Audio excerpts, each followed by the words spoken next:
breaking news from KXAN News.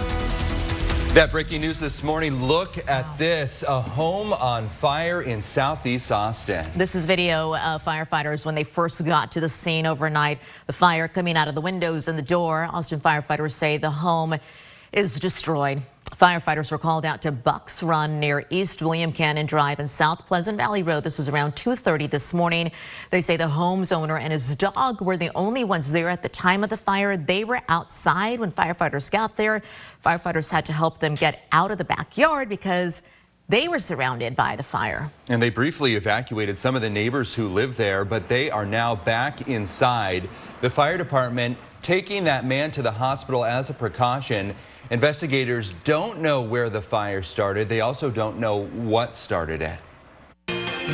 First warning weather with meteorologist Kristen Curry. Good Thursday morning. Good to be back with you this morning. We start with the live look outside. I'm taking you south. This is Buda, courtesy of our rock and dirt yard camera there. Look at that temperature, 34 degrees. In fact, we've got most of the Austin metro in those lower 30s, hovering right at about freezing, if not maybe 1 or 2 degrees above it. 31 in Georgetown, first freeze there. 37 Burnet, 37 Llano, 36 in Fredericksburg, but Bastrop 34 at the moment. Temperature is running a little bit cooler in most areas because we have lighter winds. Light winds, dry skies, cloudless skies too. That's the recipe to see a cold night. That's exactly what happened last night into this morning. Those temperatures dropped like a rock, but they will recover nicely because we've got the same kind of setup heading into the afternoon. Plenty of sunshine, light winds, dry conditions. That's going to help get that number up to about 67 downtown. Parents, no need for the rain gear today, but certainly a jacket needed this morning. As far as what we've got coming up, I'm going to show you how far this warming trend takes us because today's only day one. This thing kicks in all the way through the start of next week. I've got your weekend planner to show you. First weekend of November, not necessarily feeling like November, and timing of the next cold front. I'll tell you when it's likely we'll see this warming trend end coming up in your first warning forecast. But let's get you another check on traffic with Erica. Thanks so much, Kristen. Good morning. 5:32. And things up in Williamson County look good. This is near Westinghouse and I-35, northbound, southbound. No issues popping up north or down south or in central Austin. In fact, right now, not really seeing any delays on I-35 or Mopac. There are some delays on 290 in Manor, headed westbound. So from Manor into that Austin corridor. There is a crash right near George Bush Street. It does look like the fire department has left the scene, but officials are still on the scene watching that crash. So watch out for that one if you're heading into Austin from Manor. And there are some delays on FM 973, very close to Tesla, right there at Thion Drive. But your drive time's not a problem yet. It's still relatively early. Give me another hour and things will start to change. Tom, Sally. Today, first responders are going to continue their testimony in the trial of Kaitlin Armstrong. She's the woman accused of killing another woman, pro cyclist Mo Wilson. A prosecutor say Armstrong had an off and on again relationship with a fellow professional cyclist. His name, Colin Strickland. Yeah, and they say that Strickland and Wilson had that brief romantic relationship in the past, and it could have played a role in the alleged murder. KXAN's Dylan McKim joins us live to break down the first day of the trial. Good morning, Dylan. Hey, good morning, guys. We heard from 8 witnesses yesterday, including Caitlin Cash. She's the woman Wilson was staying with in Austin, and she called 911 after finding Wilson shot. She testified that Wilson and Strickland were not romantically involved at the time of her death. Now, our cameras were allowed to be in the courtroom during opening statements. The state laid out its evidence against Armstrong, including surveillance footage of Armstrong's car by the crime scene and ballistic evidence matching spent shell casings to Armstrong's 9mm pistol. There's a surveillance camera with an audio portion too. 2 gunshots. One to the front of the head, one to the side of the head that hits the index finger as it passes. After 4 or 5 seconds silence, Kaitlin Armstrong stood over Mo Wilson and put a 3rd shot right in Mo Wilson's heart. Now, defense attorneys reminded the jury the burden of proof is on the state, arguing there is no video of Armstrong actually shooting Wilson. During testimony, we heard from first responders from that night. We even saw police body camera footage from when they first arrived on scene. Now, there are still notable witnesses we have not heard from yet, including Colin Strickland. It's important to note that according to the state's timeline of the night of the murder, Strickland had dropped off Wilson at her friend's house just 40 minutes before those gunshots were heard. Tom, Sally. Dylan McKim for us this morning. Thank you, Dylan. This morning, life returns to an Israeli kibbutz. These farming communities are a place where residents live and work together, and they share everything. It's a community that shares a lot, but on October 7th, they were the target of Hamas. NBC News' Raf Sanchez followed Yarnin, an Israeli photographer, as he returned to his home in Kibbutz Be'eri for the first time since the attack. Was there any part of you that was, I don't know, afraid or worried to come back here, or? Naturally, yeah. It's like, I know already I'm gonna see places that I cherish, and they are there all my life. I mean, there is no Be'eri without them. Yeah. And I know they're not gonna be there. Yeah. So it saddens me, but it's part of life, and we'll have to rebuild. It's not gonna be the same. Yeah. It's gonna be different. Later on today, he's sharing his story of heartbreak and hope as they walk through what is left, all the rubble, and look back on his photos to process what happened. This also comes as hundreds of foreign nationals and dozens of seriously injured Palestinians have been allowed to leave Gaza. It's the first time that's happened since the war started. Their departures through the Rafah crossing into Egypt coming after the release of 4 hostages by Hamas, also the rescue of an Israeli soldier. Back here at home, parking spaces at future homes in Austin could be changing. Austin City Council meeting today and could consider eliminating minimum parking space requirements from the city's land development code. An affordability impact statement by the city of Austin's Housing and Planning Department said the removal of parking minimums will help lower the cost of building a home, allowing for developers to hit desired profit levels while also yielding lower market rent prices. Council's also going to vote to implement changes to parkland dedication ordinances. This is in order to comply with a new state law that passed last session. Previously, Austin ordinance required developers to provide nearly 10 acres of parkland per 1,000 residents or face a fee. The new state law requires local officials to reduce that amount down to 3,000 square feet in Austin's downtown and 3 acres in suburban neighborhoods. The law goes into effect this January. A decision from a federal jury could change the way that homes are bought and sold. The National Association of Realtors and other large brokerage firms were found to have conspired to inflate commissions for home sales. The plaintiffs, a group of more than 260,000 home sellers, objected to the commissions that they were obligated to pay buyers brokers. The verdict found the NAR, Berkshire-owned Home Services of America, and 2 subsidiaries, Keller Williams, were liable to pay nearly $2 billion in damages. The time right now is 5:38, and Austin police say a 23-year-old man faked a lease agreement and stole $4,000 from a would-be home buyer. Earlier this month, the victim met with Juan Vasquez Jr. They were near Bee Cave at what the prospective buyer thought was an office to sign a lease. Court documents say the man signed a fake contract and gave Vasquez $2,000 as a deposit. He then paid another $2,000 in rent, and police say the man tried to enter his home after that, but the keys didn't work. APD later tracked similar cases linked to the suspect with the same name, and as of this morning, police haven't yet arrested Vasquez. He is accused of committing a felony. Downtown, near downtown, Zilker's Great Lawn back open. Cleanup and repairs after the Austin City Limits Music Festival shut it down. But crews say you want to watch out because there could be standing water in some areas because of all the rain we've had. City says there will not be a total closure of the lawn like we've seen in the past for the holiday season. All right. Well, the state's energy grid operator says it's changed the threshold it uses to initiate energy emergency alerts. ERCOT triggers these alerts when operating reserves drop below a specified level. So you may remember getting texts during this summer's heat wave. And because of today's change, it'll take less of a dip in operating reserves to actually trigger those alerts. If you're heading to Boston, you are going to have another option. Flyers between Austin and Boston have a new route from Southwest, which will resume seasonal service next year. The airline will begin weekend service on June 8th, and customers can now book tickets through August 4th. We've got to look at the scheduled times for that route on our website, KXAN.com. Who wants a lobster roll? There you go. That would have come in handy for you. You flew to Boston recently.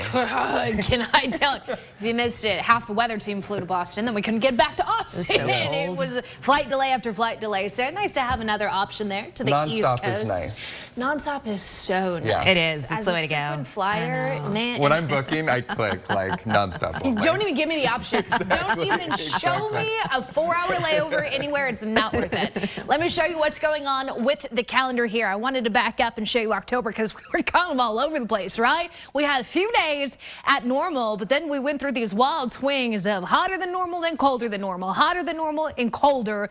This is likely going to continue, but on the warmer side heading into the first week of November. Look at that temperature climb here. Below normal today. We'll flirt with it tomorrow. 76 is actually average for us, but then look at the warmth we've got coming our way for the weekend. 80s, and doesn't even just stop this weekend. We've got 80s on the way next week. Low temperatures, I should say, lower than normal for sure tomorrow morning, but we do get up to average, if not even surpass it in the mornings to come. So kind of a mix here. We're getting out of this cooling trend and we're getting into a warming trend that's probably going to stick around through most of next week. That takes us through the middle of November, the higher confidence of warmer than normal temperatures. But look at the precipitation outlook. We love to see this, and boy, do we need this. It was nice to see that wet last week of October. If we can get another week like that, we could really start to chip away at the drought. What are the normal conditions more likely than not for next week as well? Coming up, I'm going to show you this week's 7-day forecast, and it does not look like this. We've got dry skies and more so a focus on temperatures. More on that coming up. Good morning. The Rangers went for their first ever World Series championship. We'll bring you the action from Phoenix in Game 5 of the World Series later in sports. Keep it here.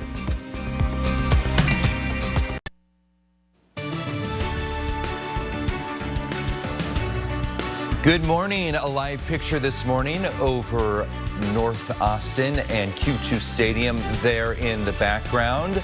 A big day in the sports world in Texas. Let's look at that.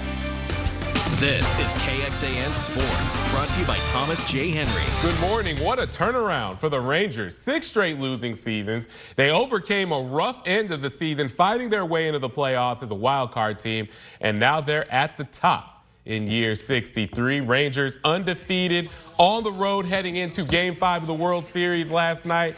They wanted to cement themselves as the best road warriors ever in the playoffs. Pick up in the top of the 6th, Zach Gallen with a strikeout. He had a no-hitter at that point. Nathan Eovaldi didn't have a no-hitter, but he was wheeling and dealing himself. He had a strikeout right here. 5 Ks and 6 shutout innings, for Eovaldi. Top of the 7th, still with that no-hitter, but that goes bye-bye thanks to Corey Seager's base hit to left field. So the Rangers are like, all right, we got some mojo. Eovaldi cheering them on. And then after an Evan Carter double, 2 on, Mitch Garver. RBI single to make it 1-0 Rangers. Then at the top of the 9th with 2 on, Jonah Heim hits this one to center field, and that's going to score 2 runs after it goes past Carroll, and that's 3-0 Rangers. Then a little later, Marcus Semien delivers the final blow. This 2-run shot made it 5-zip Rangers. And all they needed to do was get 3 more outs after that. Bottom of the 9th, 2 outs. Josh DeBoers, fitting, he strikes out the D-backs' hottest hitter, Ketel Marte. And the Rangers clinch their first World Series title, 5-0, 11-0 in the postseason on the road.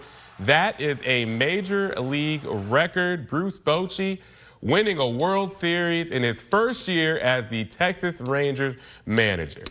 What a story. All right, that does it for sports. Let's go back over to you. Well, just as competitive here at KXAN, the Friendsgiving Challenge is back. We're going to show you a QR code here on your screen. It's going to take you to KXAN.com/Friendsgiving. This is going to be your opportunity to donate for the Central Texas Food Bank. Now, this is a competition we do every November, leads up to Thanksgiving Day. I take on Chief Meteorologist David Yeoman head to head. We have a competition to see who can raise more money for our local food bank. So for perspective here, $10 can actually feed a family for a month. So it doesn't take much, but we need your help. So participate if you can, KXAN.com/Friendsgiving to donate. You got to vote for Kristen. Team Kristen, because David is already trash talking. I know. You weren't even saw here that. yesterday. Yeah. That doesn't surprise me from that guy. You know, he's one of those things. We got to play nice, right? Yes, it's all in good fun. But the claws will come out. Yeah. We got so much time. We got so much time. I ain't worried. You guys got my back. I know you do. Let me show you what's going on with your forecast here. Clouds and radar not showing anything around us. We are going to see a nice quiet day. We've got clear skies out there. Ooh, chilly, 37 degrees. Look at that humidity at 89%. Those north winds, which keep us again on the cooler side, less than 5 miles per hour. Your temperatures will recover. It'll take a little bit to get that sun up and warm us up, as we're still in the lower 40s by 9. Lunchtime temperatures in those upper 50s, so maybe still a light jacket, but we're on our way to a forecast high of 67. We've got mainly sunny skies today. In fact, even a few puffy clouds might be hard to find. Tonight, we'll get down to those 50s by 8. Eventually, those 30s and 40s will follow. What's the weather pattern here? Well, high pressure out to the west. You'll notice the jet stream kind of flattens here as we get into the next several days. We call it the zonal flow, when the jet stream pretty much just runs west to east right over the U.S. There's no big wiggles, no big storms in the jet stream pattern, I should say, and we're going to stay fairly quiet. We've got mainly sunny skies, a little bit of cloud cover here and there, but warmer temperatures courtesy of some south-southeast winds, though that wind shift is going to kick in today. So today will be the coolest day of the next 7. You really start to notice it here getting into the weekend. Tomorrow is the transition day into the 70s. Then we're above average here Saturday and Sunday in those lower 80s. Rainfall, not going to find it this week, unfortunately. 7-day rainfall forecast showing big old goose egg there.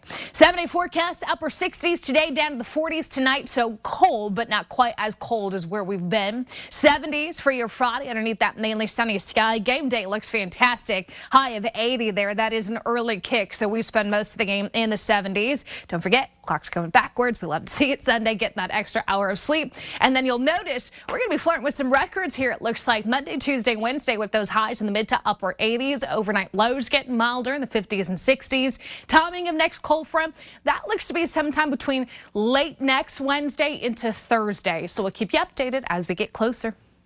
A Williamson County poll worker has been hospitalized after a reported confrontation at a polling location in Leander. And KXAN's Mercedes Hernandez looks at why a poll watcher is being blamed. Monday night at the Leander Public Library, a poll worker had a medical emergency. The election workers heroically in performing CPR and were able to locate a defibrillator in the facility to revive the gentleman. During this week's commissioner's court meeting, County Judge Bill Gravel pointed to a confrontation with a poll watcher that happened moments before. This was precipitated because of a potential confrontation over poll watchers there, creating stress in the polling place. Later in the meeting, a man stepped up to make a public comment. He claimed to be that poll watcher. It would be as much your fault as mine. And the reason is because we were there speaking about the election code. These are people who are not part of the electoral process, but are there just to watch the polls themselves. Brian Smith teaches political science at St. Edward's University. He says discourse like this has become more common in local elections. There's been questions over the elections, whether real or imaginary, and because of that, it's just this heightened anxiety over our electoral system. Voters Andrea and John Angelo cast their ballots at the Leander Library Wednesday. They said overall, they do trust the voting process in Williamson County. Easy, smooth. Always smooth. We really respect the volunteers who come out and do their civic duty, and we really appreciate it. In Leander, Mercedes Hernandez, KXAN News. Now, according to Williamson County, the poll worker is getting treatment at an area hospital. Going in depth, there are strict rules on what poll watchers can and cannot do. According to the Texas Secretary of State's office, while on duty, poll watchers cannot talk with an election worker regarding the election, except to call attention to an irregularity or a violation of state law. They cannot talk with voters or communicate in any manner with the voter about the election. They cannot use a recording device while on duty. They cannot observe a voter as they make their selections, and that includes anyone a voter may have to ask to assist them with. Basically, can't disturb the peace or harass voters, and that includes within 100 feet of the entrance to the polling place. This week marks 2 years since an arsonist attacked an Austin synagogue. Last night, Congregation Beth Israel holding a service to celebrate the community's new place of worship built on that same property. Congregation also recognized some of Austin firefighters who helped put out that fire. Members say the night of reflection is helping with the healing process. This is where my child grew up. My friends are here. So to see that happen was painful. The congregation is still deciding what to do with the old sanctuary. The man charged with setting the 2021 fire pleaded guilty to the crime earlier this year.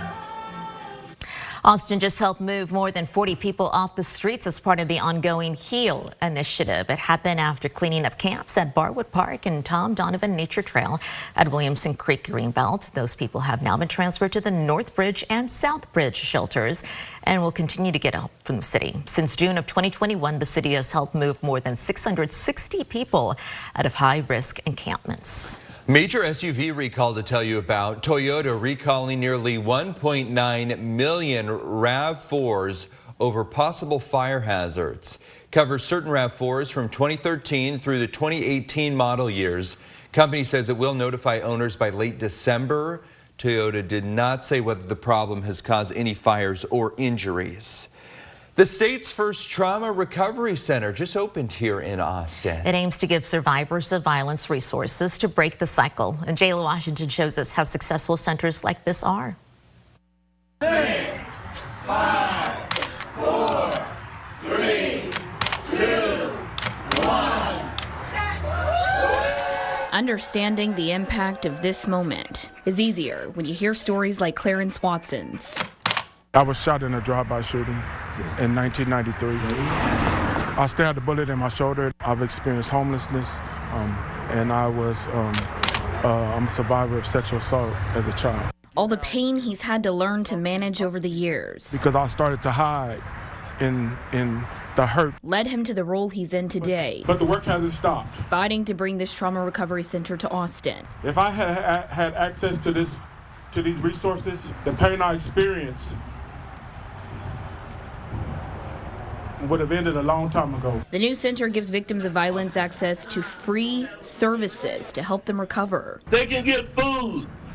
They can get clothes. They can see a doctor.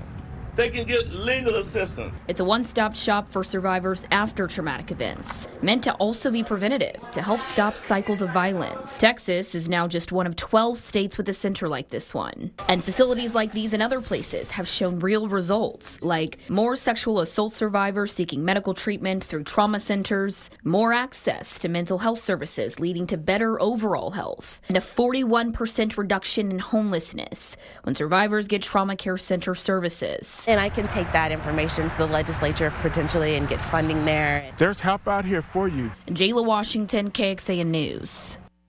The city of Austin and Travis County funds the center, and the African American Harvest Foundation is running it. The National Alliance of Trauma Recovery Centers has built in measures that Austin's center will use to track the effectiveness of the services. For those listening on the KXAN Today podcast, welcome. Thank you for joining us. Here's what else we're tracking for you at 5 a.m. A look at how Austin city workers are preparing to handle a possible freeze.